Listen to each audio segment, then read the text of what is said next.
This handy with your medical records? Yeah, the medical record. Yes. And this, all this stuff here, I'll give to you. Okay.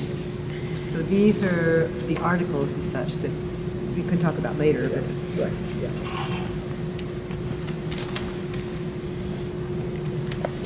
Okay, we're rolling. is this the stuff? No, this is No, something. Is it like hand sanitizer? That sanitizer. Hand sanitizer. And That's, it's the same thickness. oh, And I see. the same color. Uh-huh. You know, I bought some of that the other day just to use it, you know, I said, this is the same. Okay, good. Well, then you can explain that. Yeah. So go ahead and introduce yourself, Don. Spell your name and tell us the date today, please. My name is Donald Siedenburg, and today is November 30th, 2016. Can you spell your last name, please? Yes, it's Siedenburg. Thank you. Is it picking up okay? Yeah, no, actually not. How can I improve? Go ahead. My name is Donald Siedenburg, Siedenburg, and the date is November 30, 2016. Thank you. Okay, great. I'd love to hear your story and what happened back there when you were in the service. Well, the incident, the study started right when I entered the Army. When was that? I lived in it, that was in June 1st of 1954. Okay, I lived in a town, Savannah, Illinois. And Savannah, Illinois had a Savannah Ordnance Depot, which was a U.S. Army military base, which was 8 miles away. My father was working there. He was a civilian employee, top secret security clearance. I happened to be in high school with a young lady by the name of Susan Burbank, who was the daughter of the commanding officer of the military base. And we had a few dates, and I met Colonel Burbank. And so we had a cordial relationship between my father and Colonel Burbank and the family. And I graduated on the 28th of May, and I was joining the Army on the 1st of June. And the recruiting office was at the military base. So Colonel Burbank set it up for me. The recruiter came in, and he looked at my height, my weight, and everything, my age, and he said that they had a study on food source, and that I would be qualified to participate in the study. And we would do it the first 3 weeks of my Army tour. And so they didn't tell me what it was exactly. They brought in another person a couple days later, and he explained what the study was. That it was from a food source from a outer space ship, and that they had tested it for quite a while with lab mice. And the results of the test of the food source with the lab mice was no reactions, violent reactions, and they wanted to try it on humans. So they were having a tough time selling this idea of having humans test this out. And the test was out at Edwards Air Force Base, which is Edwards Air Force Base, California, which is Area 51 is connected with it.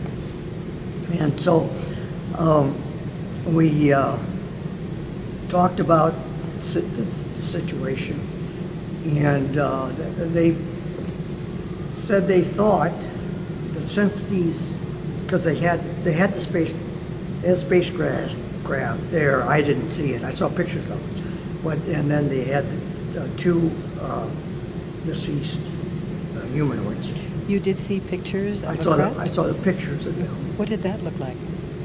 Well, it looked like the same as the pictures that are online of the large eyes and the Of the beams? of the beings, Mhm. yes. Okay. And but human hands, feet, and everything else. So, but longer and gray and all Longer that, and or gray. different? Yes, and so And the craft, you saw the craft also? I saw the craft also. Can you a picture describe of the that? craft. Can you describe that picture? It was a saucer, and it looked as though the propulsion end of it had been removed because they had probably had it long enough to reverse engineer it, and that's primarily what they were after the saucer for.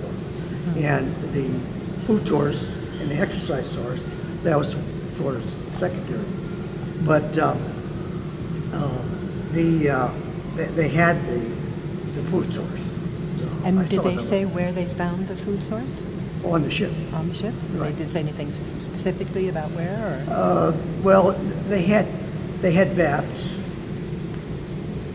connected around where the food source was at, and so the situation when the study started, I received 2 ounces in the morning by mouth of that, and it was Just like a cup or in a? it was spoon because of spoons? the I could get it all from the spoon, and it was tasteless. It didn't smell, and it was clear. Clear. Was it like runny like water, or was it viscous? Or? It was thick. It was thick. It was thick, yeah. Okay. And so About as yeah, thick as. it was. So let's hold this up. Hold that up for the okay. camera. It was.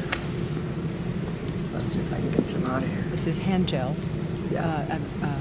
Disinfectant. And sanitizer. Yeah. Huh. So that is pretty much what you. Pretty sure. Yes. Please don't drink that. But and a spoon. Yes.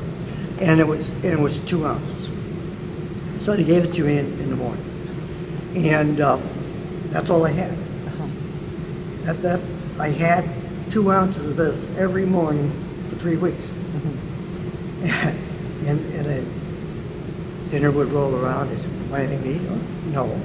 So you weren't hungry. I wasn't hungry. Were you thirsty? No, I wasn't thirsty either. Did you ever feel weak? No. It was astounding because I'm thinking the space people need food and they need exercise, and they have no room for a lot of food, and they have no room for heavy big exercise equipment. They have to concise all this down. So and they're out for years and millions of miles, and probably they didn't need the 2 ounces. Maybe they only needed a half ounce because they needed to keep this going for all the time that they were out there. And so during the day, what they did, we had, I had a,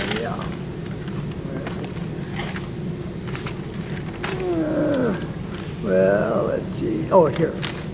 What they did when I started out, of course, I had laxatives, and they kept every fluid that came out of my body for the 3 weeks to test, and then a blood test, blood pressure, temperature, pulse. How often did they do that? They had a what do they call it? You pedal a bike. A stationary bike? Yeah, it was.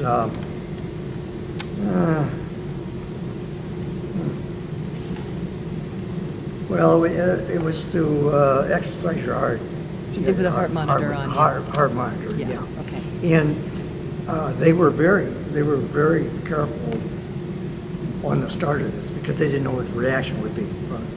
Well, I did a lot of exercising through the day. I had a hypnotist come in and I was hypnotized. And of course, we were talking about that, and this was primarily for the secrecy agreement that I had signed with them. So this part is very interesting. What happened with the hypnotist? Pardon me? What happened with the hypnotist? What happened to the hypnotist? No, with you. What did they do with? What did the hypnotist do? Well, it was sort of like they said like to get you to forget, you know, as I tried this and that for later on, you know, and it wasn't. It really didn't work that well because I really didn't forget anything. You know? Do you remember what they said? Not exactly, but it's sort of like they. Have you ever been hypnotized? Yeah. Yes. So you can go along with the hypnotist or not, right? Mm-hmm. So more or less, I was listening and not being hypnotized. And but I knew after that I had signed a secrecy agreement that that's it. You know, I didn't. That's why I waited all these years. I didn't say anything. What were the terms of the secrecy agreement?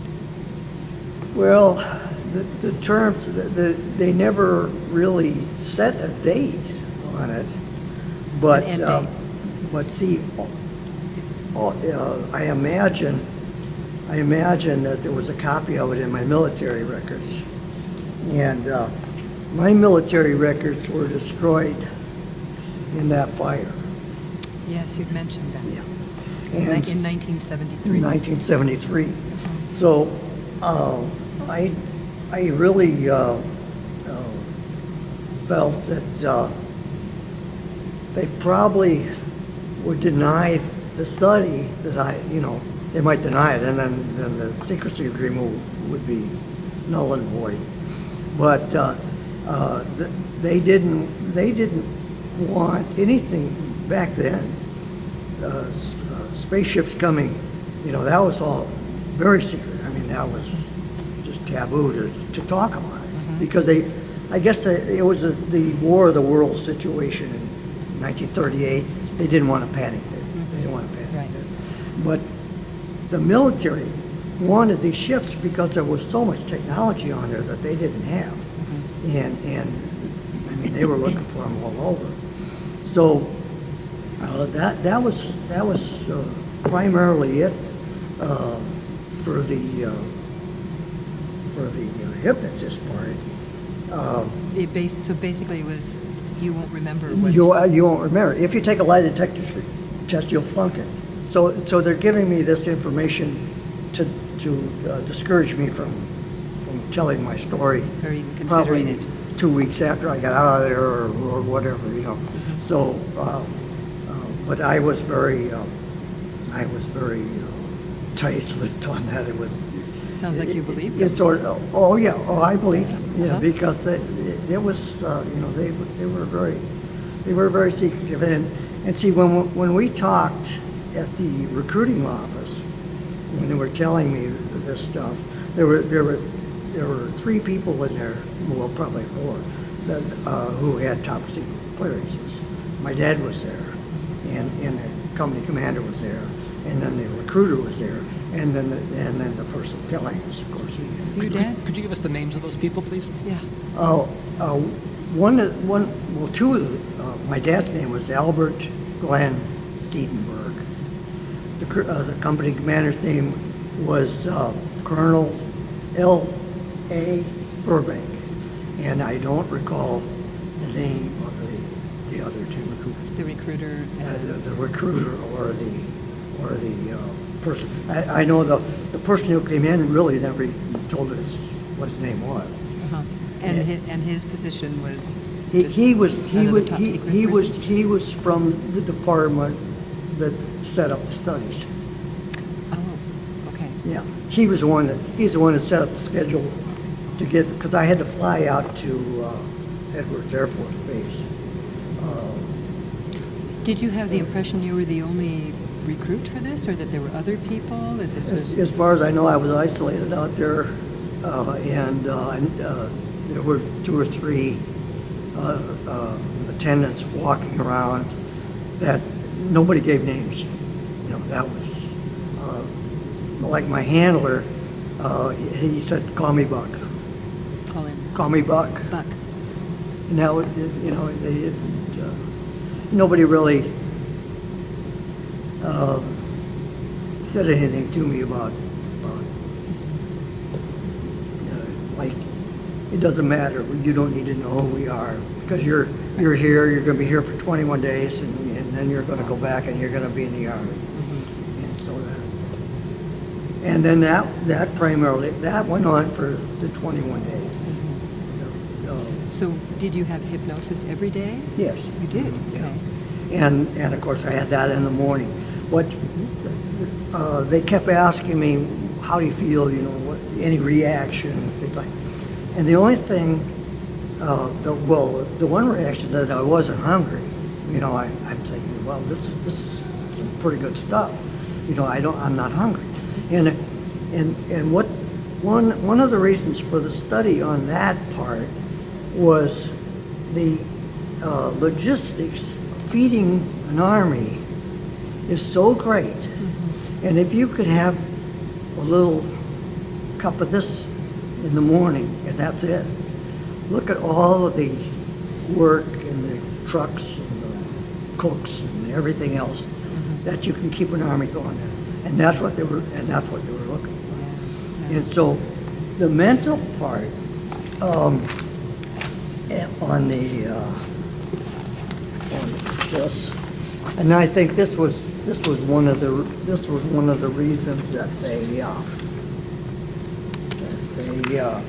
chose me for the study was because of my high school grades were very poor, and let's see. Oh, here they are. This is my grades from high school. As you can see, very poor. Yeah. Now- C's and D's. There's a B in there. There's an F. Okay. Some B's. Manual training and DM training, whatever DM. One is driver training. Driver training. Okay. Yeah. And then sciences are C, biology D, algebra D, plain geometry D, world history D, American history C, social economics D, English would range D's and C's. Just for the Yeah. And the one thing I did do, I took a typing class over here. I got Okay. a C plus, Yes. and C plus. the typing class is what got me into typing school in the Army. Let's see, go to here, the DD2, DD 214. My Good conduct medals, national defense services medal. Clerk typist. I was a clerk typist for 3 years. And were you just not interested in school? I had attention deficit disorder before they knew what attention deficit disorder was. Gotcha. Yeah. So you- And that was, I just couldn't. I was an athlete, and I was very happy with that, and I got enough grades to play, you know. And then my dad suggested that I take a typing class, and once I did that, then that sort of changed my mind around, and then But that helped focus you. that helped focus me, and this stuff helped focus me, Uh-huh. and this has helped focus me for I don't know how long, because I just was able to grasp things going on around me, learn things, where before everything was blank, and I don't know what the reason was, but Would you say it gave you greater considered mental clarity? Mental alertness. And alert- you know, alertness, okay. of being interested in things that I should be interested in, and learning things and everything. And so, but And physically, did you lose weight when you took it? No, I stayed the same, 120 pounds.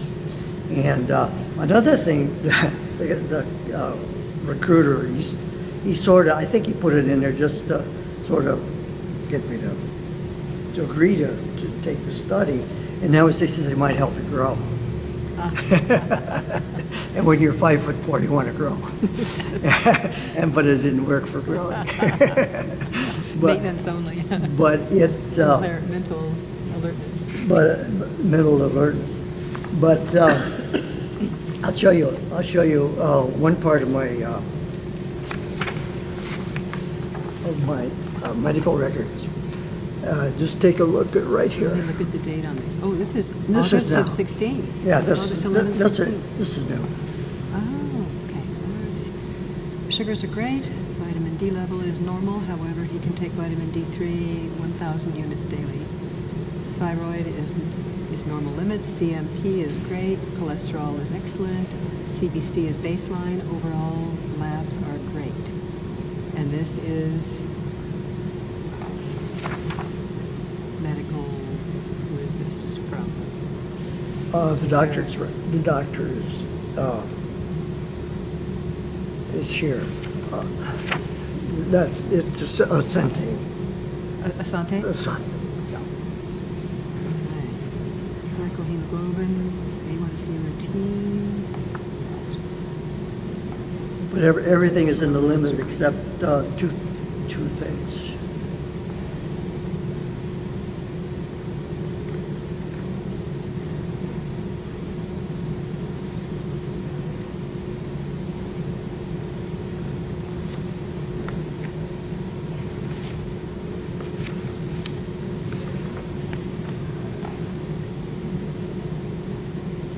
So there's some on your blood sugar level. There's a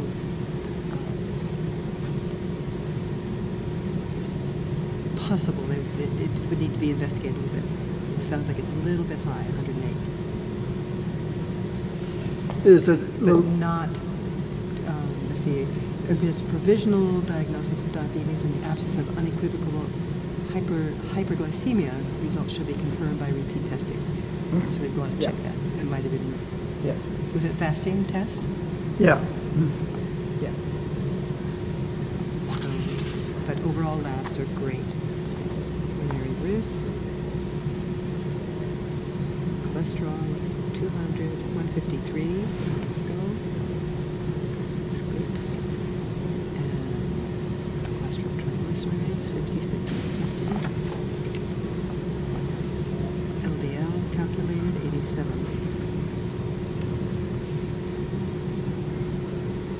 Oh, Satnam Lali, MD. Notes recorded by. Okay. This is, and we can have this copy? Yeah. Great. You can have all that. Let's see. Red blood cell is a little bit low. There's CT. I'm not remembering what that is. That's also a little bit low. Glucose, as they said, a little bit high.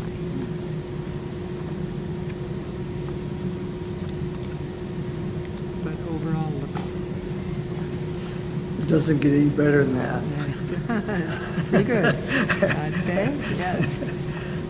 Okay, thank you for letting us have this. Yeah, and that it's been my whole life. I got some follow-ups before you Yeah. go on. So backing way up, you already asked were there other test subjects that were involved, and your answer was you don't think so, or you don't have any way to know other test subjects. I didn't know. I And would no one ever said anything, or no. I imagine it was. You suspect that there were, but you had no way to know that. I wouldn't have it. And I didn't know how much of the gel they had. Because hard to tell them how far out they were, how much they used. They didn't tell me. They had enough for me to take. So you didn't see it being dispensed out of a larger container. You were just presented a spoonful every day. Pardon me, what's that? Well, this gets to the questions that Lori had. Right. They didn't have like a big container and they scooped out to you. They Oh, no. brought you the measured amount Everything, for you. yeah. Okay. No, I didn't see. You never saw I anything it never was saw, in. And no. It was refrigerated. It was refrigerated. These are the kind of details we want. Yes. Yeah. To your knowledge, was the material that you were given, let's call it the serum, is that your word for it, the serum? That's what they call it. Yeah. That's what they called it. Yeah. Okay. And they just called it the serum? The They didn't serum. have a formula number or anything, just No. the serum? No. Did you get the impression that it was manufactured by them, or do you think this came directly off this craft?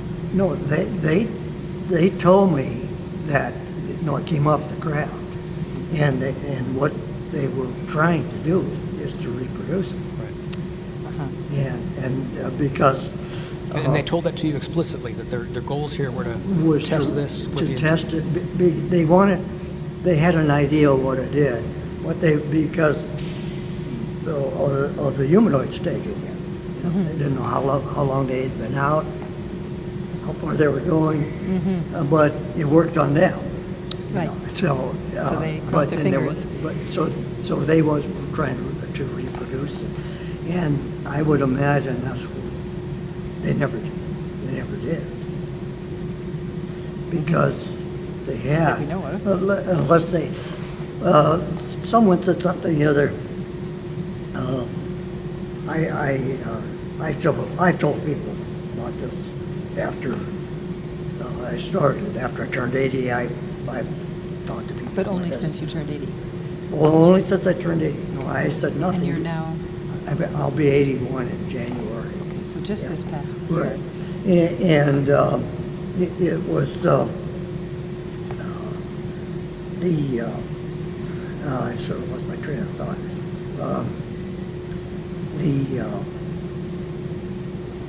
Serum. Whether it was I ever know they were used. reproducing it. Re- I know what it was. Sometimes you have a product that's going to revolutionize everything and is patented and everything, and somebody buys up the patent and freezes produce the it. patent That's right. where nobody else Or they can. keep it just for a Where select they use. where they keep it like that. Right. So that's the only two things. Either they couldn't figure it out, or either they did because it would have changed. It would have changed everything. And for the good. But I thought all this time. I don't know how. 62 years ago, what the records would be, or because they can't still be working on that. They've got to either done something with it, given up on it, or something. And now if something comes across and says, well, here we have this fella here that took this, and So has anyone contacted you since No. those 21 days? no, I was transferred to Europe and, after basic training, and I was 2.5 years over there, and the second year I was over there, I had a tonsillectomy, and when I went to the sick call, and the doctor suggested I have my tonsils out, and they set up the hospital visit and everything, that they were contacted. It was somewhere. It was in my medical records that I had taken this stuff, and they injected some more when I was recuperating from the tonsillectomy. Some more of the original serum? Well, I guess it was the original serum, because the tonsillectomy wasn't when you're old. It's sort of a detailed operation, and you're in hospital, especially in the Army. You're in the hospital for a couple of weeks. So they knew I was going to be in the hospital, so that's what they did. But I didn't. It was just an injection. It wasn't. And they told you that it was the same Yeah. serum you had had Yeah, those 2 weeks? yeah. But they obviously did lab work and blood samples and all that during your hospital stay. Oh, yeah, I had physicals every year. That too. Did anyone come and visit you during that hospital stay? No, Speak no, to I you? didn't. No, the doctor said, we've got a note here to do this. Uh-huh. You know, And they just said, did they say how they obtained this serum? No, Uh-huh. no. But they injected it rather than having you eat They it. injected it because I was getting an injection of penicillin every day Where did they inject you? in the rear end. Uh-huh. And in this, like in the same syringe or 2 shots or No, it was each day I would get one, the penicillin? penicillin and So you got serum each day? each day. Yeah, Oh, okay. For how many days? For how many days? it was 12 days. For 12 days. Yeah, that's the length of time I was in the hospital. So you got a second treatment then? I got second treatment. Yeah. Huh. But To a different modality. yeah, but they didn't. No one really contacted me to ask me, what the reaction was. And actually, I didn't feel it physically. I didn't feel a reaction. Mentally, I felt the reaction. That's where it was. And then they also suggested that there's probably a substance in there for longevity, because these spacemen are out there for how long? And they have to be mentally alert for all that time to fly back. And so having longevity properties in there would make sense, in that realm. And that's why I feel that I've had the life I've had. And because I'll be able to show you later. I find it interesting that you had the initial treatment in the United States. And where did you know where you went for that treatment? I was at the hospital in Orleans, France. I'm sorry, where? Hospital in Orleans, France. Orleans. That's when you had the tonsillectomy. But in the original The- 3 weeks, That was in Edwards. that was at Edwards, Yeah. yes. Yeah, And interesting that, did they have that very quickly for you in Orleans? well, no, it was a couple month period where they diagnosed the tonsillectomy, or diagnosed that I had bad tonsils, and they didn't take them out right away because I guess they had people ahead of me or something like that. So there was a couple of There was a lead couple time. months after they You're diagnosed wondering how the it. serum made it over Right. to France. Yeah, so they knew they would have had They had time to some get lead it over. time. It wasn't an immediate thing. I see, okay. And because the tonsillectomy, they do it when you're awake, and Really? it's sort of like getting a tooth pulled, but they can't put you to sleep, and they have a wire cutter on a little pencil-like thing. They stick that over the tonsil and pull that shut, and it cuts the tonsil out. But the blood in that area is very, very thick. And I recall the doctor who did the operation, he was a Polish doctor. Because I was over there 10 years after the war was over. So they still had these Polish nationals working in the hospitals. And he said in broken English, he says, "Don't swallow or you'll choke to death." And when somebody tells you that, it's sort of shocking. And the only sedative I had was morphine. But you're awake. I was awake. What year did that happen? That would have been 1956. 56. Yeah, So That- you were in the Army for a long time. 3 years. Only 3 years. Yeah. Let's see. Another thing where the Army treats you very well after they give you, after you volunteer for these studies, because when you look at that, there are not every study comes out the way mine did. I know. Yeah, and a I'm lot of them well come aware out of that. very, very bad. Yes. Okay, right here is my last day to rank, which was the 18 May 1956.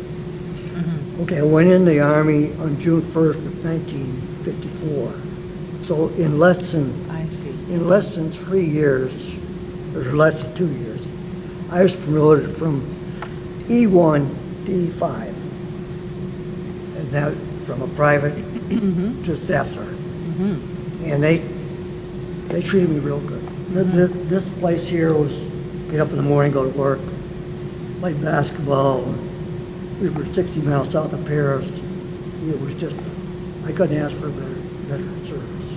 And that's because they do treat you good. You know, Well, and maybe wanted to follow you, track you. they did. It must have. I don't know what could happen on it. Because they're not going to keep me up to date on it. If they don't want me, then Sure. want contact. Sure, but they knew where I was. You're right, they knew where you were, and you get your annual physical. And then after '73, when they had the big fire down in St. Louis, well, then that's what all my records were destroyed. Now, there were other military records destroyed too. Now, I don't know if by chance the medical records for my operation or my three-week treatment, if that was destroyed too. I don't know. Have you ever tried to find them since that fire? Well, I tried to get my records. I didn't know that they had fire. Okay, and this was this destroyed 16 to 18 million records, military records. So I contacted the service to get my records, and this was all I had. And this down here is just the. They had enough information on me to be able to give me this, but they also had my DD-214. I was given that when I got discharged, so I had that. They didn't have that record. They had that record, but I had a copy of it, and I didn't have a copy of any of my other. Don, I'd like to go over in greater detail what happened to you at Edwards Air Force Base. Can you tell that story again with more detail, please? Okay, How did you arrive there? How exactly were you offered the opportunity to participate in the study? okay, I was given the opportunity to participate. What year was this? And what, It was in June of 1954. okay. And that was in And this was shortly after you joined the military as a rank of private? It was before I joined. Before you even joined? But I knew I was still in high school. I knew I was going to join the Army. So I went to the recruiter at the base near us, and I told him I was going in. And then through that period of time is when they asked me about the study, because I was young and I was small. And the humanoids are small, and they're light. And so That's why you were suitable. That's why I was suitable for that. And so then I joined on the 1st of June, and then after I joined officially. And you had agreed before you joined. And I agreed before I joined. And after I was officially in the Army, then they flew me from Savannah,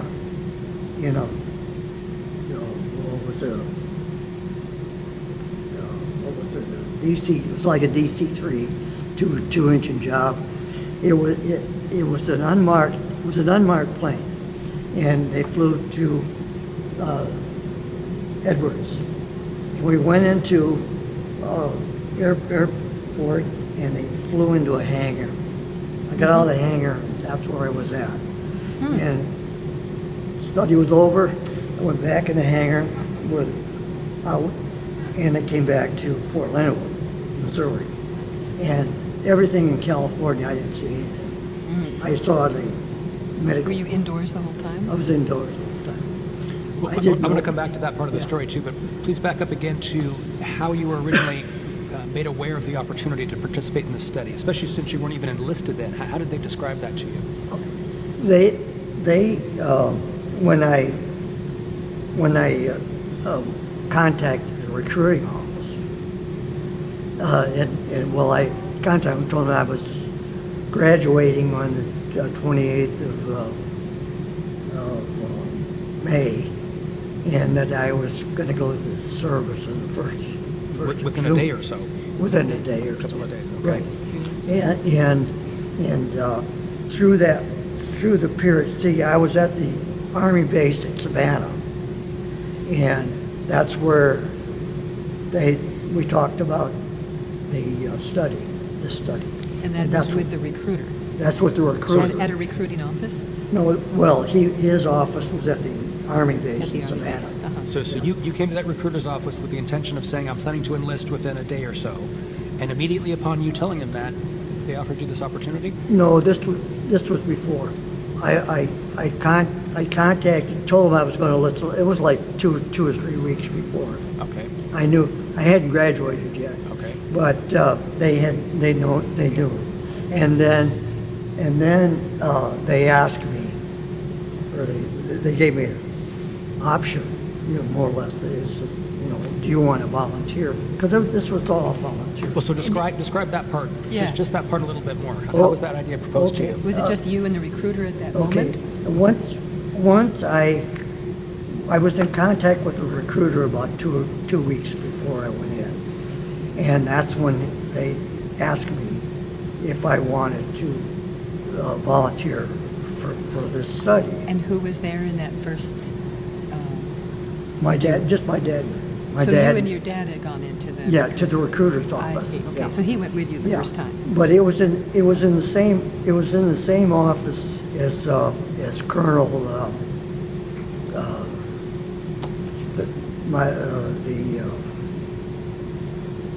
let's see, Burbank. Colonel Burbank's office, or his office building, and that was the one that was close to where I lived.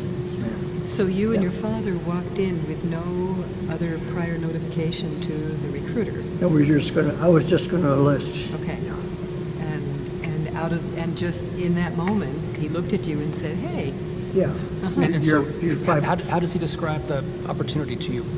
More Well, the study that you were to volunteer for. How did he describe it to you? he said they were looking for small people.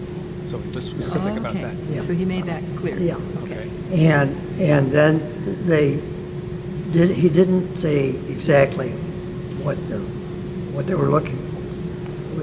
And then a day or two later contacted me, because he had to contact this fellow that came in.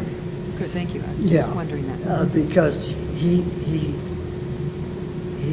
told him that I was qualified for this particular enlistment, that they were for that what they were looking for, and then they explained it to me, and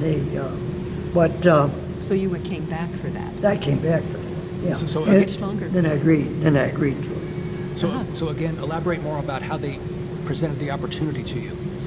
Well, How do they describe the program? Well, they told me that they were looking for volunteers for the medical end of it, and that it was they didn't tell me the exact study. They said, but it's a food study. It wasn't anything, and So at first they didn't say that this was taken from a... No, they didn't tell me that. And then they told me, and then I made my decision after that. But they had told me that they made a study on this serum that they had with lab mice, and that they made an extensive study, and then they found no reaction with them, and 9 times out of 10 of it, more than that, but no reaction with the lab mice, then there's not going to be a reaction with the human. And so, and then they told me more or less what it was. So I'm When was that all in that first meeting? Not the first No, meeting. not the first meeting with the person from that study. Yeah, when the recruiter contacted Right. that, and then I fit the bill. I was 18. I was small, and then they I guess they were figuring the space people that had died, because they didn't, as far as I could determine, they didn't really find anybody alive because the atmospheric. I'd like to ask more questions about that. Yeah, yeah. In a minute. Yeah. Because I'm struck by how willingly you gave yourself to a potentially very risky endeavor. So were they assuring you that And your father, too. that this had been tested on mice and nothing to worry about, and we're going to give you special treatment if you agree to this? Like how much they need to convince you to sign up for this food project? Yeah. Food study. Well, in those days, there was a lot of naivete And trust. and trust. Yes. You know, and my dad worked for the Army base. And he was already top security? Yeah, Yeah. yeah. And he had been there, he went to work there in 1941. And so he was in a situation, he was too young for First World War, too old for Second World War. And so he worked there, and it was sort of the explanation of the study in that, like, wasn't that dangerous or anything, you know, that we could have been, you know, but as far as it wasn't dangerous. Did your father seem suspicious, or did he ask questions? Did he seem protective? Well, let's put it this way, he was sort of a stern German fellow, and what the bosses were saying, pretty much, you know, he would take their side rather than my side, and it, to me, it didn't sound that off bad. Did having your father's endorsement? Yeah. Endorsement, yeah. So that yeah. it sounds Right, like yeah. if he was involved with this, Yeah, that was enough for you. Yeah, that was enough. Got it. He didn't say, don't, you know, I wouldn't do it if I were you, because Yeah. if he just said I wouldn't do it if I were you, I wouldn't do Yeah. that. Yeah. I see. Okay. Any more on that? Makes sense. No, I think that. So once you agreed to that, in that second meeting at the recruiter's office, and you agreed to join this particular program. Oh, and did they promise you special treatment as Right. part of that? Any benefits, or Not particularly. At least not in that meeting, at least. just an No. opportunity to help your country? Yeah. It was. It was. Well, You were the very patriotic expression. and trusting back The then. expression "young and dumb." Yeah. Comes to mind, huh? It comes to mind, yeah. And because there was a lot of, through that whole period, there was a lot of bad reactions to this kind of stuff. There was a lot of testing going on that, you know, Yes, but people didn't know about. didn't have the outcome that I had. Right. You know. But You didn't discover that till later, I'm assuming. No. Didn't discover other bad outcomes until much later. No. Yeah. And I never heard of any other study like this. There undoubtedly were, but yeah. So after you agreed to join that program, then go to the part about how you got to Edwards and what happened. With much greater detail, please, about what happened at Edwards. Okay. yeah, and the timing. Yeah. Okay.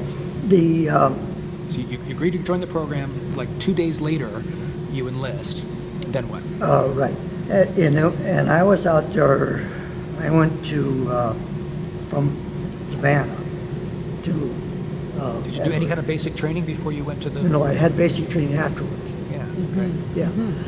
So they really wanted you in that program ASAP. Right.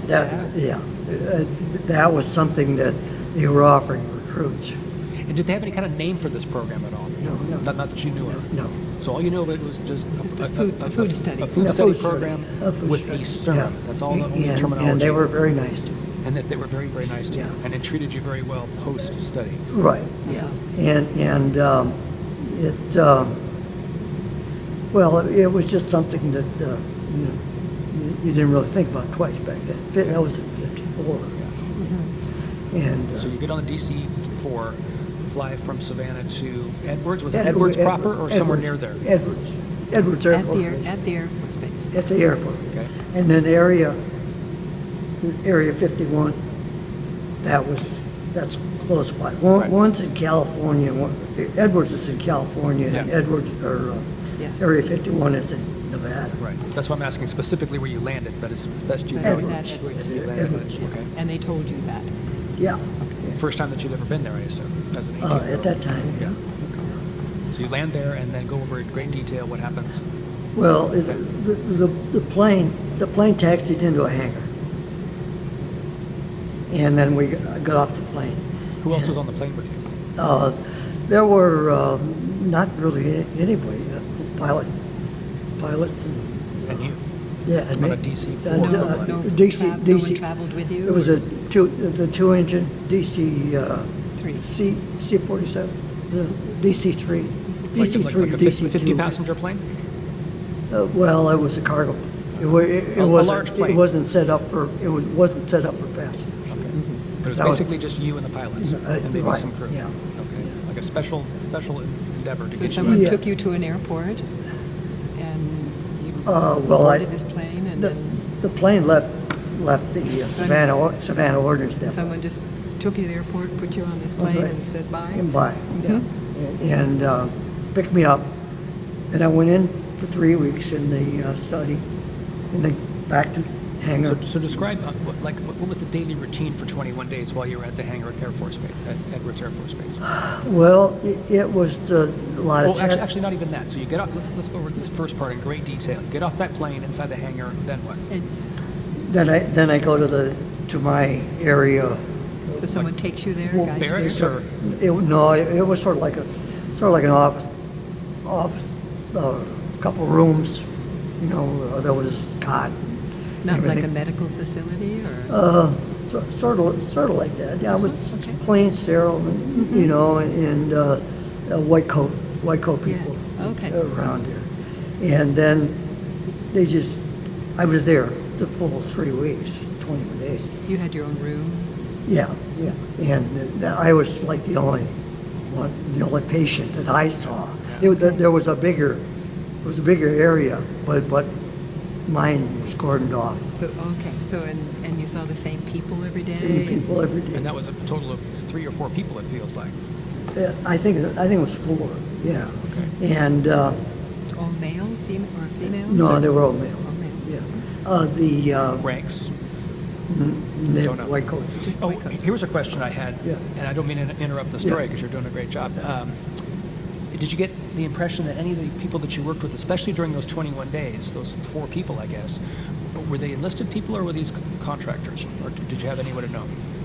I back then I wouldn't have had the knowledge to be able to even- the so you assumed- education to Right. to discern which that. is which. So you Yeah. probably just assumed these were fellow enlisted men. Or just Army people? Army people, Or yeah, I something. guess, yeah. Did anyone have an accent? Good question.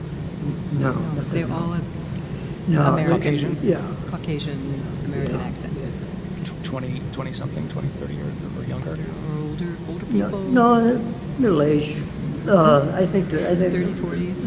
The lead man was probably maybe 35, I guess. Uh-huh. But no, but it was sort of cordoned off, and everything happened in that one spot. Okay. And so go back to the daily routine, especially on day 1. How did day 1 unfold? Well, we flew from Savannah to Edwards, and I think it was like early morning. Got there because they started off with.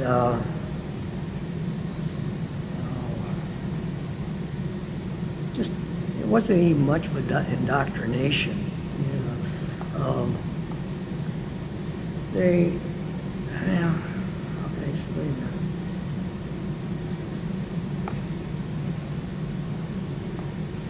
they more or less, they took my vital signs, you know, like the doctor's coming, and they explained to me what was going to happen.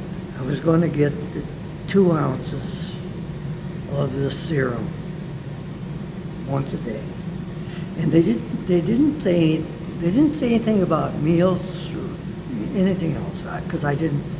I figured, well, I'll drink this, and I drank it, and no taste or anything else. And this is shortly after you got off the plane. They give you Shortly your after, first yeah, dose that was of my the study. first day. Okay. And then they started doing my vitals, and they took blood work. After and, you took this. After I took it, yeah, and I urine tests and pulse and everything, and But at that point, it was just presented to you as this serum with no background about what the serum was or where it came from. they didn't tell me. No, Okay. they didn't tell me anything about that. And nor the fact that you were going to be denied food or sustenance.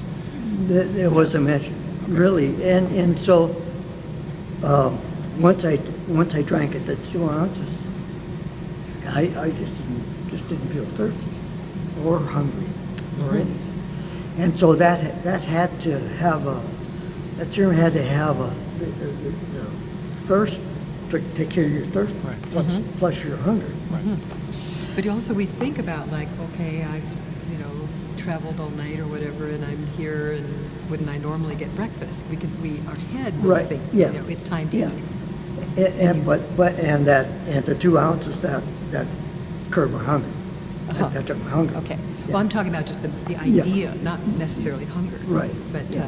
you didn't feel like, no No. breakfast, so what? And then they took my blood test, urine test.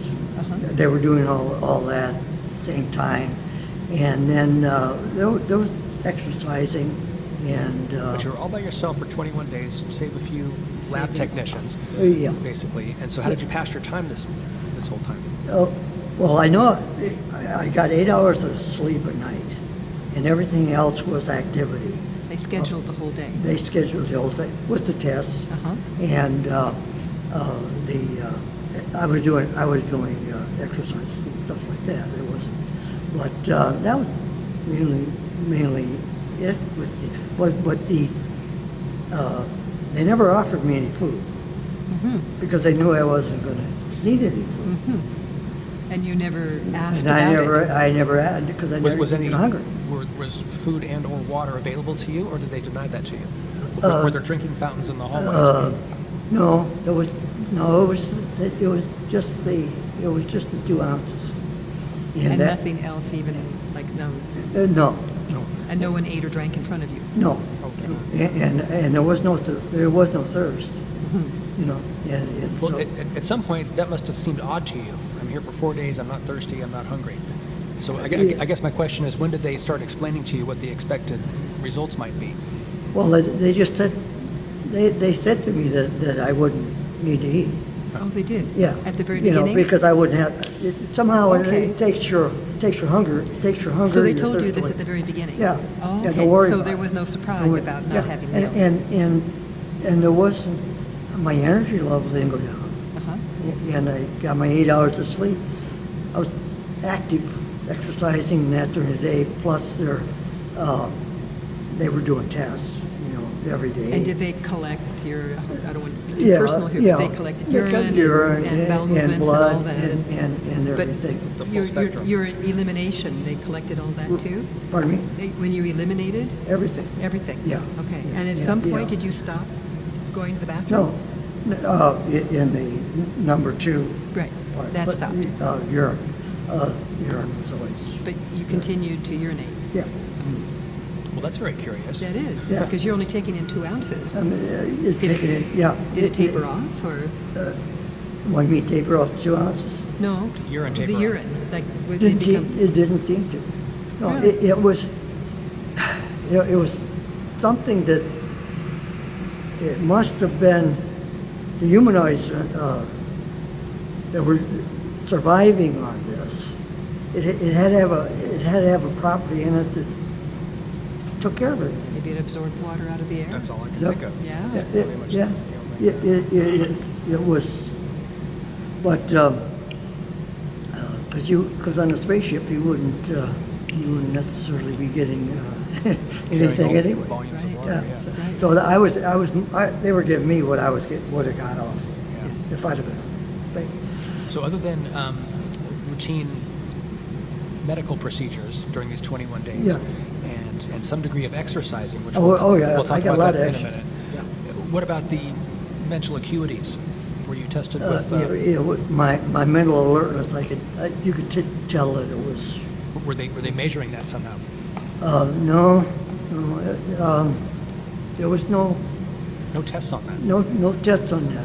That's No. interesting. Did you just sit around and read, or did you have activities? No, it was active. It was active, but then All indoors the whole time. all indoors. Yeah. So what would the routine be? Like, you get up, you have your 2 ounces. Did you shower, or? Oh yeah. You did oh, shower? Oh yeah. You shower. Yeah. Okay, so you were exposed and to you water dressed, there. And you dressed. And you dressed. And then they would do their testing. So you know, the medical testing. the medical, your blood pressure. Yeah. How closely were you monitored during that time? Like, if you could have sipped some water in the shower, for example, would they have caught you doing it? Maybe. Yeah. I don't know.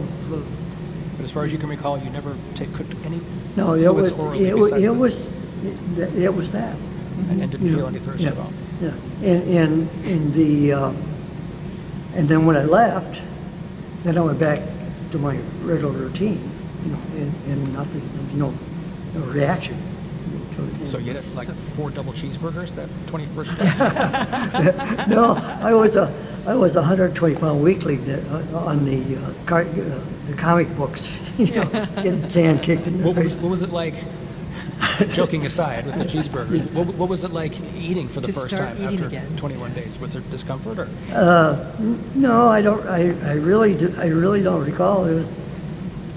Did they gradually move you into eating, like eat a little bit at first and then more? No, I got on the plane, flew to Fort Leonard Wood, Missouri, And just ate in the mess? and then I went and ate in the mess there because I got hungry. Yeah. After not getting it. Yeah. Yeah. So that So that it just clicked on. yeah. See, now if somebody could have recreated that into today's society, that'd be the $1 million stuff. Yeah. But I've thought about this a lot over my lifetime, and I was just wondering if they just couldn't figure it out. It's just it's surprising, but who knows where this stuff came from, and 2 or 3 people on a spacecraft had to live on that for years. So we feel the same way. Yeah. By the way. Yes. Yeah. So describe again how you were. How did they share with you the knowledge about where the serum came from? Frankly, I'm surprised they would tell you at all where it came from. Like, what purpose would it serve the experimenters to tell their subjects the origin of this serum? You mean coming off the Yeah. And why you were shown the photographs. So go over that part of the story. Well, I guess that was the whole process of the program to show you what was going to happen to you, how you were going to live, and you were going to see what that did to the human body as opposed to what it does to the humanoid body. And this was during the recruiting process? No, This was once you, when I got there. when you got there to Edwards? To Edwards. Oh, okay. Yeah, that's when it started taking in the. So on what? So No, the description, when they describe and show you the pictures. When did that happen? When and where did that happen? The pictures of the spaceship. Right, and the That was humanoids. at Edwards. That was it, okay, so after you'd already and that gone was to Edwards. that wasn't it. How far into the 21-day program was that disclosed to you? Oh, that was right away. Right away, like day 1 or day 3? Well, no, I would say pretty much.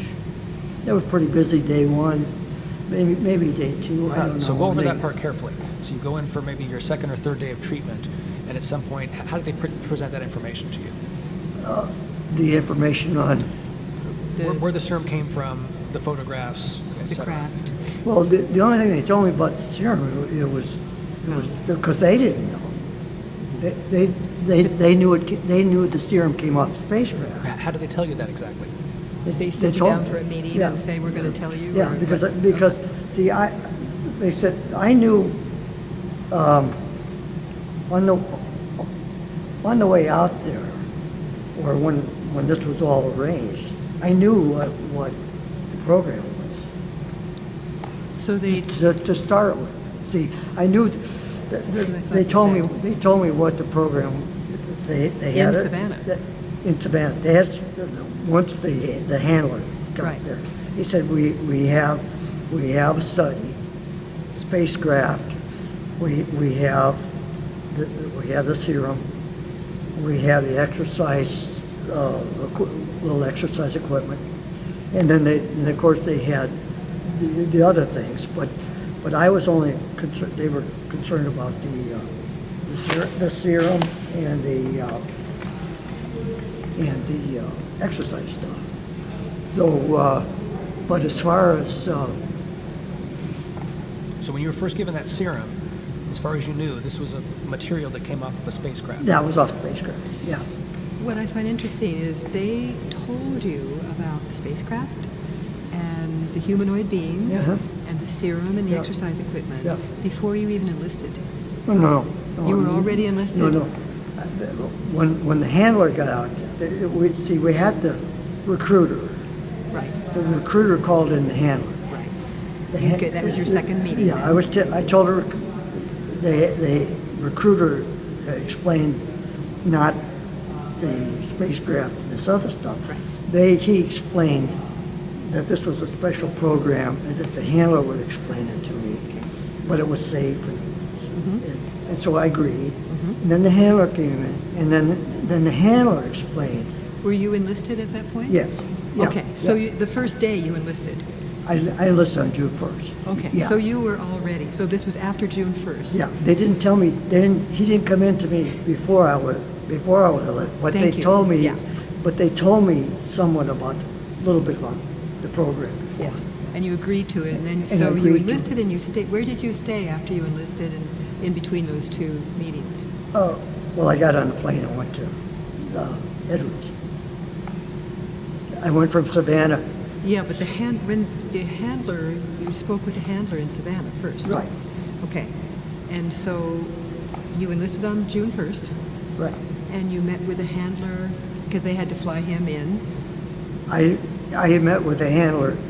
I had talked to the recruiter Right. before I enlisted. Right. Yeah, and he called in, and then I agreed that I was going to enlist. What happened in between the time you enlisted and he told you, you agreed to it, Yeah. and the time that they brought in the handler to explain things to you? Did you live at home then? And No, I just- was still at home. You yeah, were still at home, yeah. okay. And then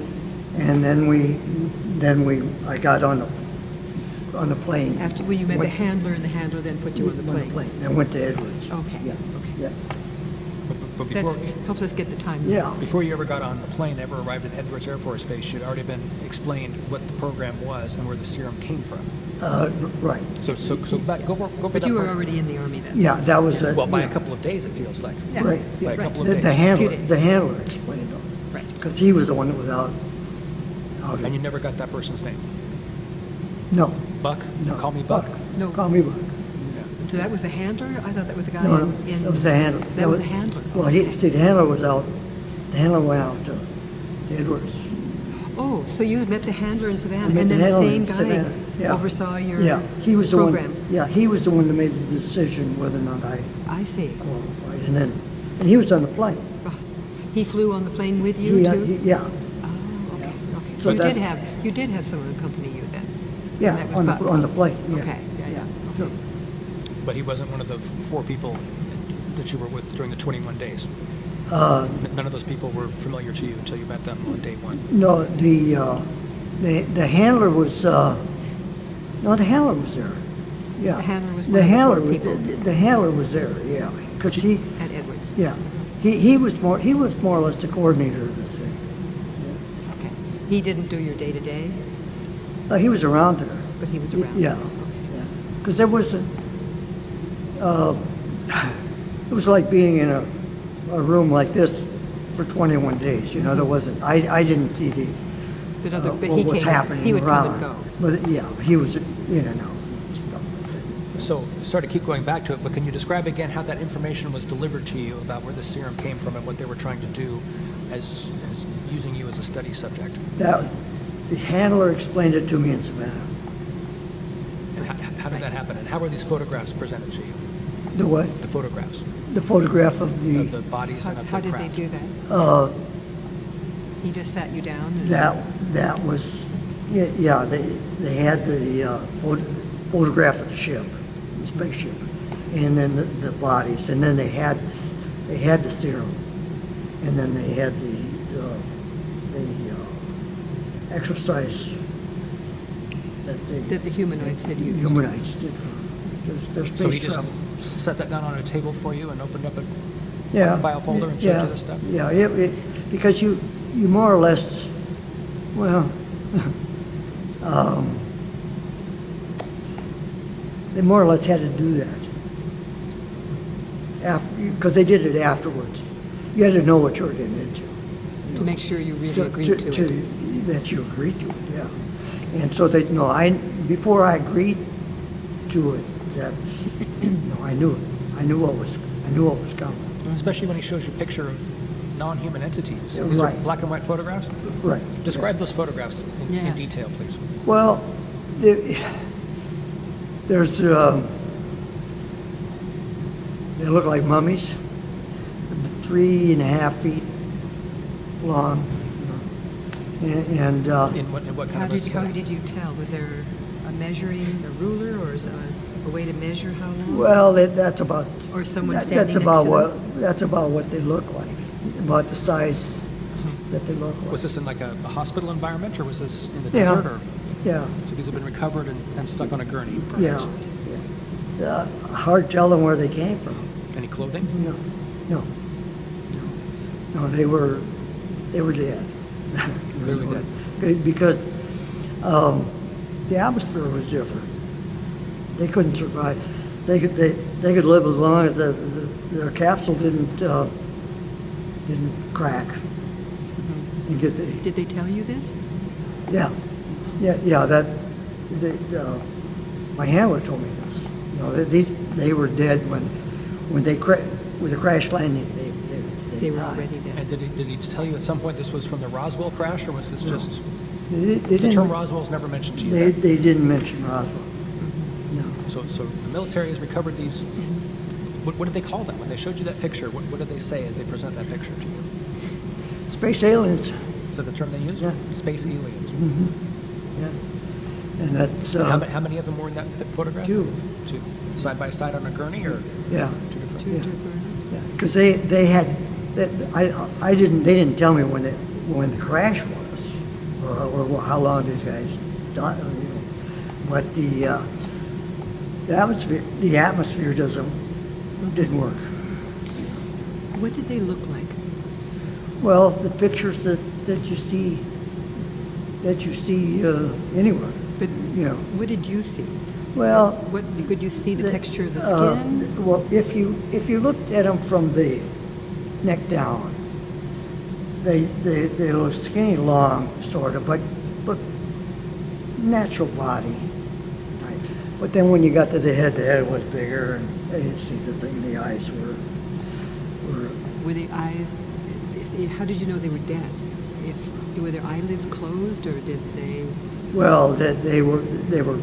I thought they were pictures, so because they couldn't survive. Right. They couldn't survive once the seal on the spacecraft So broke. your handler told you they were dead? Yeah, Okay. yeah. Because they didn't breathe. They couldn't breathe this atmosphere. But see, that's the mystery. That's the mystery of the whole thing. You wonder if they were actually coming to Earth specifically for some reason or another, or if they got misplaced in their flight and came to Earth, and then they crashed, and then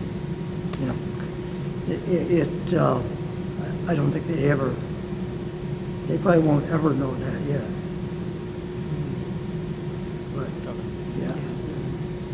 Any other details on was there a single photograph of these two beings, or were there more than one photograph? No, it was just one. It was side by side. Single photograph of two Yeah. beings, black and white. Were there other humans in the picture? No, they were on a like a cot, like Not a gurney on wheels, but a Gurney, cot. yeah. Like a hospital or laboratory Yeah, setting. it was, and I didn't know how old the pictures were. I didn't see any actual bodies or spacecraft or anything like that. But that's where the Roswell thing is sort of a mystery. We can come back to that. Yeah. And we don't know if these humanoids were from Roswell or something We don't know. else. No, I didn't. Were their eyes, like in the pictures we see, were they glassy like in and the- dark? Well, it was a black and white picture. Yeah. Okay. So they were. So no eyelid or No. just No. And their head was protruding. large at the top Yeah. and small at the bottom. So No apparent injuries and no clothing. no clothing. No injuries. Because they probably, well, once they crashed, they probably died. Because they once seal on the spacecraft broke, then wrong atmosphere get in there. But that's Survived. what the handler told you. Yeah. And what about the other picture of the? You're only showing two pictures total. Two pictures. Craft and the body. craft and yeah. So now please describe what the craft looked like. Your impressions of the craft picture. Well, it was circular and And what kind of a setting was it? Was it in a hangar or was it? rocky. So it was outdoors. Like a rocky setting, yeah. So they hadn't. Well, it didn't look like they had taken anything off of it. Yeah. So I don't. And the engine? I couldn't tell. You couldn't tell whether they had taken the engine off, but they get a lot of stuff off of that. They got stuff off of that probably they wouldn't believe today. So it was outdoors in a rocking environment. Yeah. Because you figure 20 years before I was born, they only could fly a kite. And 100 years later, they can go how fast? Any idea of the size of this circular craft? It was hard to tell from the picture. Wouldn't have been too awful big. 20 meters or 200 meters? Meters, Approximately. Or yards? yards, maybe 50 around. 50 yards diameter, Yeah, approximately. Half a football field. yeah. So that's a pretty good size. It's pretty good size. And so it's a mystery, you know. Nothing else distinguishing in the photographs? No damage or personnel or equipment or... No, And no people sitting near it? Or it was just trash there. You know. it wasn't damaged? It was What just do you mean? the saucer, The saucer? the vehicle. It didn't necessarily look like it was damaged because it was sort of landed this way, I suppose. I don't know. It wasn't that good a picture. And So they just show it to you and then take it back? Or? well, they had it there, yeah. And that was about the extent of it. You know. How large were the photographs? You mean of the The photographs you Oh. presented, the black and white photographs, Oh, 8 by 10 or 8 by smaller? 10, 8 by 10, I would say, yeah. Because they were, my interest in that, I was already volunteered in the Right, program, right. you know, so it's whatever that looked like or whatever really didn't mean much to me other than the fact that it was there. Would have to me. Yeah. Well, had you ever heard of flying saucers before that? Yeah, I've heard. Yeah, that was. Had you heard of? 55. You'd heard about? Well, I knew Roswell? all about Roswell. You did. Okay. Yeah, I was 11 when Roswell Uh-huh. happened. Right. But as I studied more on Roswell, just there was so many inconsistencies down there. Did you get the impression that if you'd asked more questions from this handler who was presenting you these photographs, that he would have provided you more information, or was it he's going to just limit your need to know to Well, as little as possible? they were pretty open about, I knew what happened. I knew it was spacecraft. I knew it was outer space, and I was wondering about the food. I mean, that was the mystery to me. That was your That was my, curiosity. and that was going to be my nourishment. Yeah. And pretty I was personal. pretty confident that it was going to be okay, because I saw the mice. Oh, they showed you the mice I saw the mice. Yeah, they had in Edwards. At Edwards. Yeah, Uh-huh. yeah, they had I think it was 20 couples, and because boy, girl, and one group just ate the regular corn and oats or whatever they fed them, and then the other group was on the serum that I was taking, and the ones on the serum were good shape, So, and Gave my you confidence. mice and men. Yes. Yeah. Mice and men. Interesting. They show you their Your mice. lab rats. Right. Was that on day one, or do you recall? What did you just get to see? Probably second day or so, because it was getting accustomed to what was going on, and because it was, like, what'd you get yourself into? Yeah. Yeah. Did you get the impression that same group of 4 or so white coats, were they doing other Yeah. things there Yeah. as well? Like you Yeah. were one project I or always several? I always just went. Yeah. Yeah. So they It were was- engaged in other kinds of research. It wasn't just exclusively focused on you. No, they weren't exclusive. So did you have times during the day when, like, you were in between activities that you just sit there and wait, or? Exercise. Exercise was about the only thing. Uh-huh. What kind of exercise? Well, it was with this stuff, stretchings. So they prescribed exercise for you? Oh yeah, Very yeah, prescribed. Yeah, and to give you the idea that it doesn't. With this here, what I learned from this here,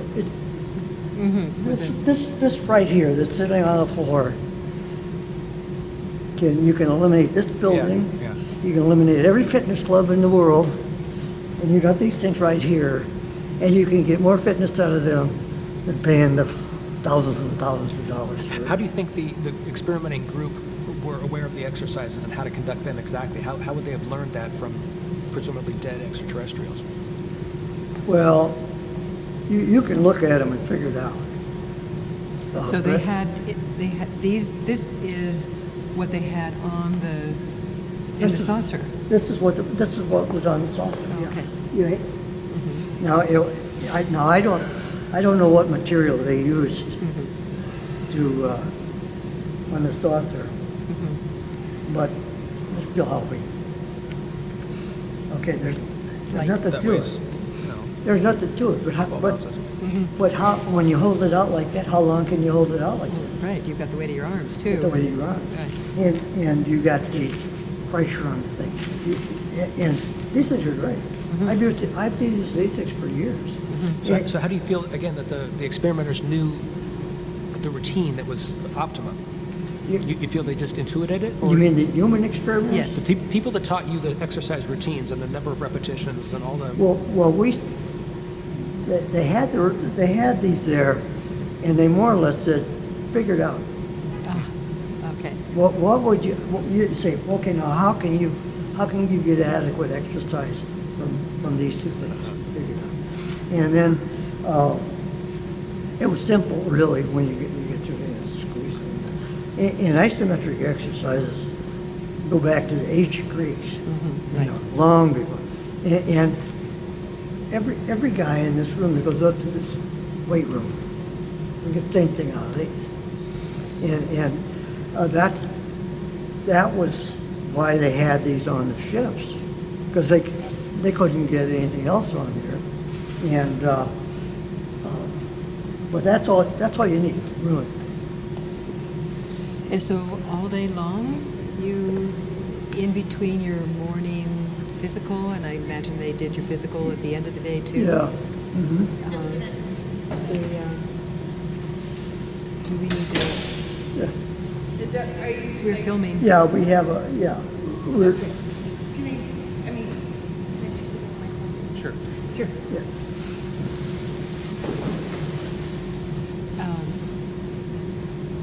So they just kind of left you to your own to do exercises during the day?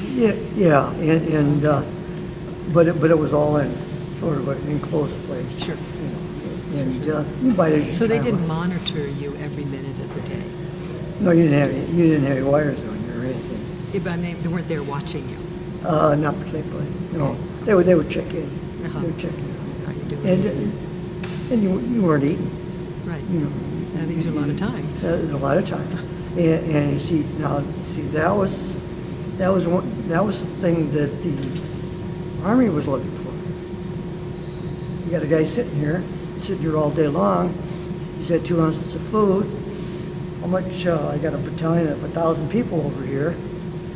2 ounces of food each day. You know, that's a heck of a lot of logistics down the tubes. You don't have to, and that's what they were looking for. They wanted to reproduce. And of course, they told me that. Yeah. So you did have time to yourself. More or less, yeah. I didn't have somebody with me all the time. I could lay down on that. But then when you got bored, you know, I could run in place or whatever, because I was 18. Right. That wasn't. I could imagine Yeah. being very bored at 18. I was going to say, I'm sure you were very bored and lonely for such a long time. With Yeah. Yeah. not much And contact. I wasn't necessarily anxious about my volunteering for what I volunteered for.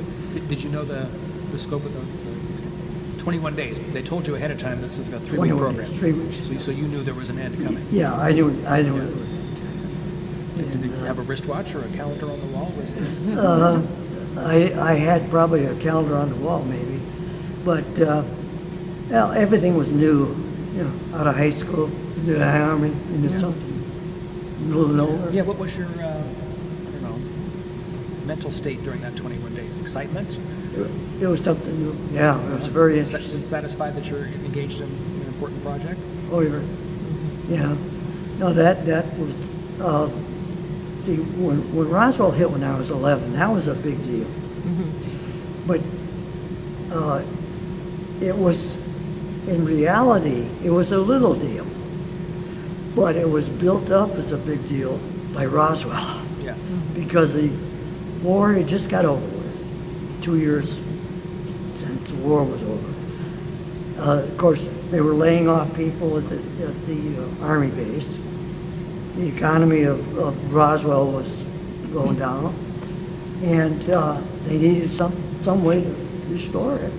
And it was museums, and it was the space crash, and it was this, and it was that, and you got thousands of people to go to Roswell. And you mentioned the name of Roswell, and most everybody's heard about Roswell. But not as much happened down there as out. So, but no, at 18, you pretty well keep busy. And, So the other time that the, what would you say, the military experimenters came to engage with you again was several years later when you had your tonsillectomy in France. But other than that, you haven't been contacted or observed or studied or... Nope. I think there'd be some curiosity. Have you expected them to come knocking and take a blood sample? I thought possibly. Yeah. Yeah. And then once 73 came around, and then they lost my military records. I'm thinking... Maybe they'd love to find you, but they can't find you. When did you ask for when did you find out about the fire? Oh, I don't know. It was pretty well known. Yeah, because let's see, where's it at? Where it says, it says on there, right here, this is where all these records right here was destroyed. Well, this printout is dated October 1st of this year. Pardon me? This printout. Oh, yeah, I just printed that off. Yeah, okay. Yeah. But you had you submitted a request for your medical records? No, And no, they- I did after the fire. Okay. So you Because heard about the fire. I heard about the fire. Did you live in that area still? Well, it was in St. Louis. In St. Louis. Let's see, 73. Was I in? No, I was in 73. I was in California. Uh-huh. But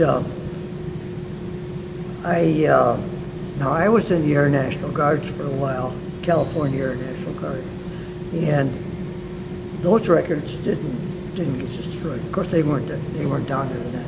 But it was 1960, I think, was the end of the. But once the mystery behind the fire, they never solved it. There could be 1,000 different reasons why people wanted those, because that went back to 1912, I guess it was. 1912, November 1, 12 to January 1, 1960. Yeah. Destroyed. Yeah. Estimated loss 80%. Some had been, in addition, millions of documents had been lent to the Department of Veteran Affairs before the fire occurred. Therefore, a complete listing of the records that were lost is not available. So you made an attempt to see if yours was with the VA or not. Yeah, And right. they said it was not Yeah, available. not available. No, it was.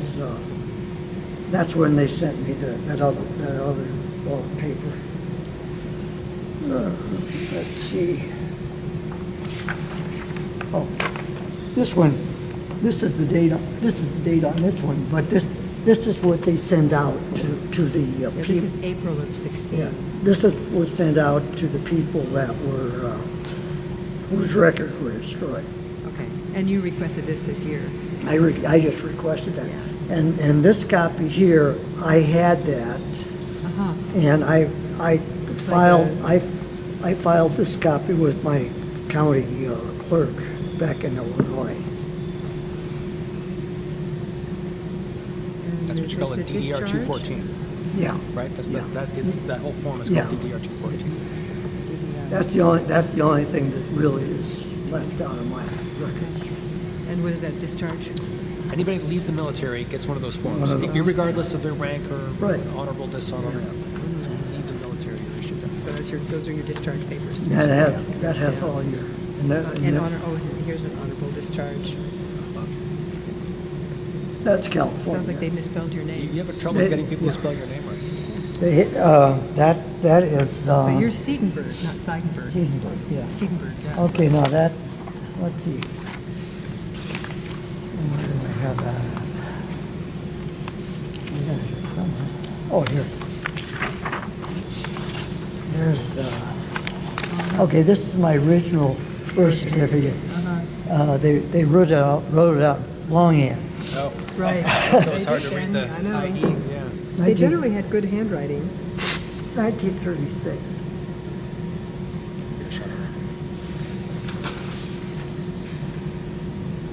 Close. Okay, that's good. Show the DDR 214.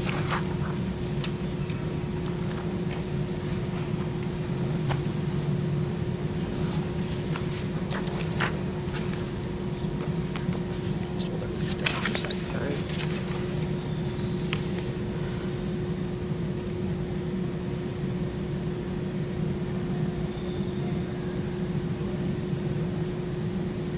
Okay, thank you. That's probably good. Okay, well, Don, thanks again for sharing the story with us. Any other impressions you would want to share? Yeah. Well, You've lived with us for a long time. I have, and well, I've thought about it. I was lucky that it came out good. You know, Yes. that it You wasn't. You know, because Your own lock, stock, and barrel when you enlist. No, if somebody told me today, here, try this stuff that came from outer space, You might say, I think I might turn it down. But back then, young and dumb. and trusting your father, trusting the system. Yeah. We don't trust the system the same now as we did. You don't trust the system. Yeah. So, what would you like of this stuff? If we can have we'll take it these all, copies. please. Yeah, we'll take everything you're willing to. What was those other questions from Lori? There they are. Yes. I think you already covered this. This is another researcher that is studying a similar kind of case that involves serum. So she asked us, well, I'll just ask you. I think you already answered these questions. Who gave you the food? Was it a medical doctor? The serum? Was the fella in the white coat? Yeah. Yeah. What did it taste like? Was there an aftertaste that lingered? Smell or texture? No. There was no No taste, taste? no taste, no smell. And you already demonstrated the viscosity Yeah. and no texture beyond And it what wasn't you. hard to And swallow. that was the thickness. So you could take that too. But it was clear as opposed to Clear without. like yeah, Crystal clear. Yeah. Slightly viscous. Yeah. Were there? I think you already answered this. Were there any markings, logos, or wording on the packaging? How was it dispensed to you? Did they Oh, I didn't get a package. Did they I present get you a teaspoon? Just a teaspoon. Yeah. Or a spoon for 2 ounces. Okay. So like a little cup. Oh, it was in a In spoon. a spoon. Because a couple you wouldn't get it all out. Right. Yeah. I see. Okay. Ah. So somebody just presented you a spoon and Spoon, you and swallowed. just- it. Okay. And so no markings, logos. I guess I asked that. Did you feel any immediate reaction right after consuming it? And no. There wasn't any reaction at all. No, right. Okay. Yeah, how often we got It was that? once a day. 8 o'clock in the morning. 8 a.m. 8 2 a.m. ounces. in the morning. No time, anytime you're hungry, or specifically 3 times a day, no? Never made you sick or had no kind of reaction. No. And you're not aware of anybody else that was a cohort in this program. No. Okay. Okay. Okay. And then these questions, I think we've got covered too. Oh yeah. So I'll shut the camera off. Just say your no, name we can again, do. please. And Okay. Oh, sorry. We have one more question. Yes. And, well, actually, we have his blood work. We already, this is just asking if you'd be willing to run blood work for this, but you just gave us that. Yeah. It's just recently run. Yeah. Okay. And if anyone wanted to ask you if they could do a DNA test, would you be willing? Oh, yeah. Well, we were supposed to bring a Yeah, kid. yes, It didn't yeah, arrive. Yeah, it didn't. Oh, Yeah. it didn't arrive. Yeah. Okay. Don, just for the record again, spell your last name, today's date. Okay, it's Siedenburg, Siedenburg, and today's date is November 30th, 2016. And we're in Grants Pass, Oregon. Grant passed away. Yeah. Thank you very much, Yeah. Don.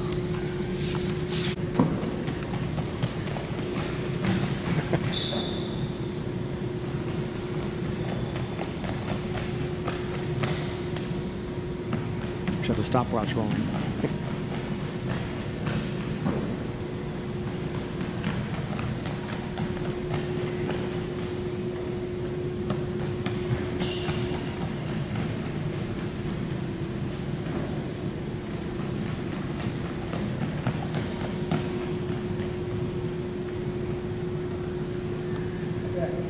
All right. Don, we're curious about what was the experience like having to maintain your secrecy oath after you went through this experiment? Loyalty. When I never realized when you enlist in the service that you're obligating yourself 3 years, and it seems so funny when you do this, and then as you go along, you feel obligations and obligations, and so when this come about, if I tell anybody, they're not going to believe me. Yes. And so if I don't tell anybody, I'm not going to get in trouble. You're not going to get in trouble, and you're not going to be disbelieved. And I'm not going to be believed. So I just kept it to myself. Really? So over the last, 60 some years, you've never felt No, at all tempted? no. Ever? 80. My date was 80. I said. So you gave yourself a date. I gave myself a date. Oh. Uh-huh. When I turn 80, Uh-huh. then I'll tell my And story. you did that when you were young? You decided when I'm 80, I'll... No, see, when I was young, I sort of forgot about it. Uh-huh. Sort of forgot about it. It's just sort of other parts of raising kids and marriage and Yeah. things. You just sort of, and then as you get older and things are this and that, and Think about things more. things about because see, I've been able to do things. Yeah. How many 80-year-old guys can do what I did? Yeah. You- And you- what was your life like? What work did you do? Well, I worked in a warehouse. I worked on the farm. I worked for Dunder Bradstreet in Chicago. I did all kinds of stuff, but I always wanted to do physical work, and not because I like to do physical work, but because of from the health part. I've been always very healthy. Don't smoke, don't drink, no drugs, and it's just the idea that. Out of fear or loyalty or whatever, I didn't tell this story, but probably mainly because I figured nobody believed me, and so. But it's been a real roller coaster, and it's been fun. I tell people, I went to a class reunion, my 50th class reunion in 2004, and I'm looking around the room, and I say to myself, there's not one person in this room I've changed places with. Not one. That's And there a was nice... a few in there that most people might have changed places. And I had a wonderful life, and a lot of things happen. And I can do things that 80-year-old guys can't do. And that's why I come in here every day. The wise swim, gym, and it's been Do you think that you've had a good and active life is because just this is your nature and is what you believe in, or do you think there was a connection to this serum? I think the longevity part, I think, is the serum. In your family, are people as long lived as this? That I have, but not the kind of life that I've lived. Not I've as lived- active and Not a, yeah, which is a good factor for longevity. right. Yeah. I mean, I've had elderly relatives that, well, like my dad died when he was 67. My dad couldn't walk from that door to that door. And he didn't take care of himself. And he didn't take care of himself. That's a big factor. But see the Army part, that taught me how to take care of myself. But when all that was going on, I was a kid. I didn't really realize what would happen. But I'm sure that my longevity is what I can do now. I'm amazed myself sometimes because there's so many other people can't do it.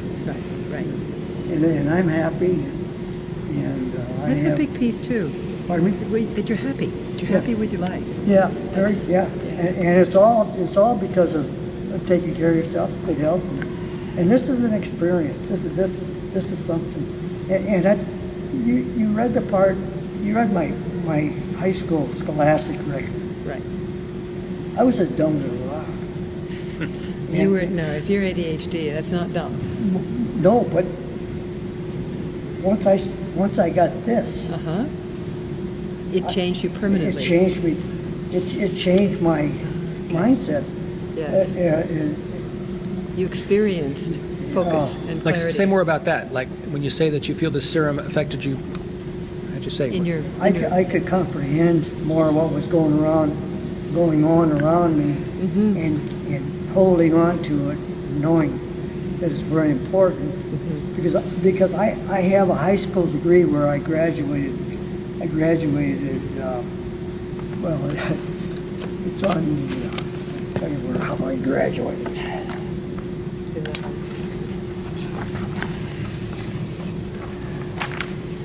Where is it? Down here. Right. 46 out of 52. 46 out of 52.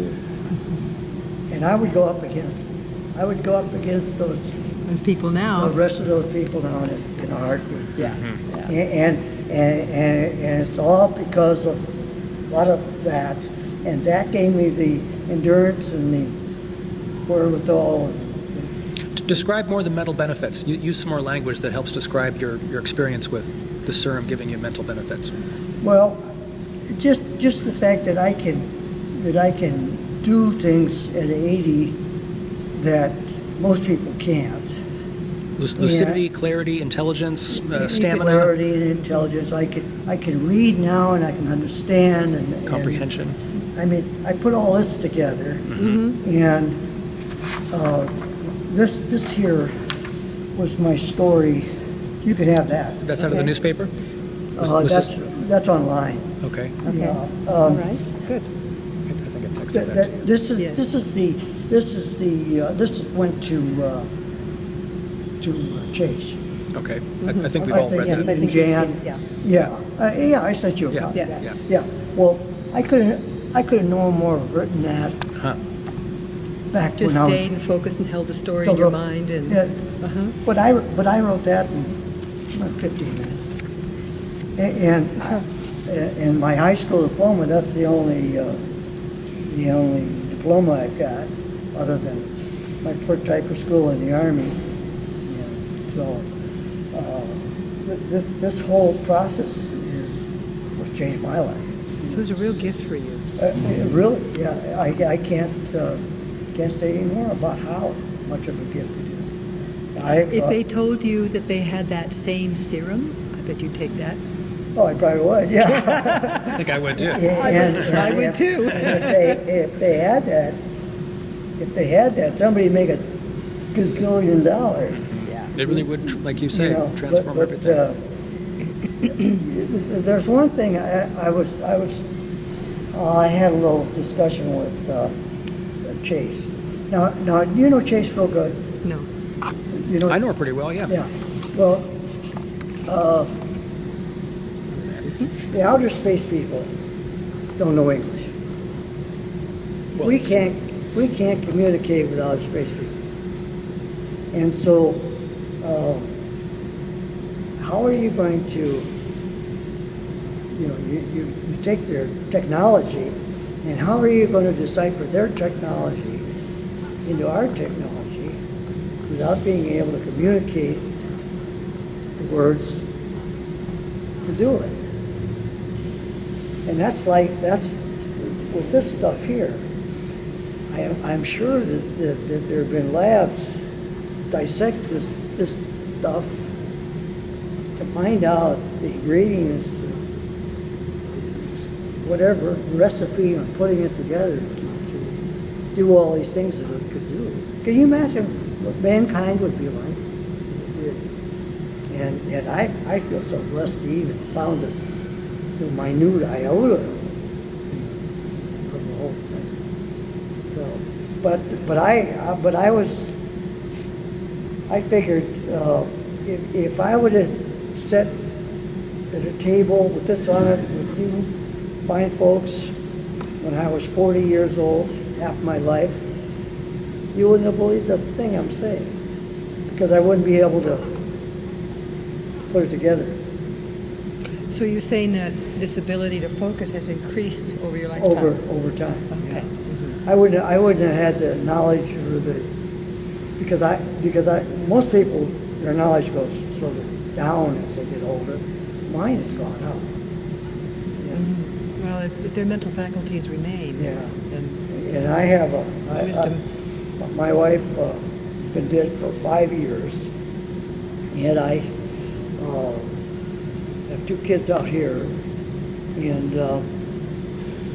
but I've had a great life, and it's all here. This is it. This is why. And keep going till you die. Oh, yeah. But see, I'm the best basketball shooter out here. Good for you. And I I go up against guys out here that are 18 years old, and I can be, You ever told them how old you are? Or do you keep that Oh, quiet? they know. They know. They know. Oh, here comes that Oh, 80-year-old guy. oh, yeah. When you're young, you don't say, "Oh, I'm 21." When you're 80, you always, "Oh, hey, I'm 80." You don't mind it. But when you're beating the guys at basketball that are 20, Yeah, they don't want to know that about you. you. Don't want to know that. No, that's it. No, it's fun. So I just, I wanted to, you want to share the good things in your life. Yeah. And whatever. But there is taking good care of yourself. That helps.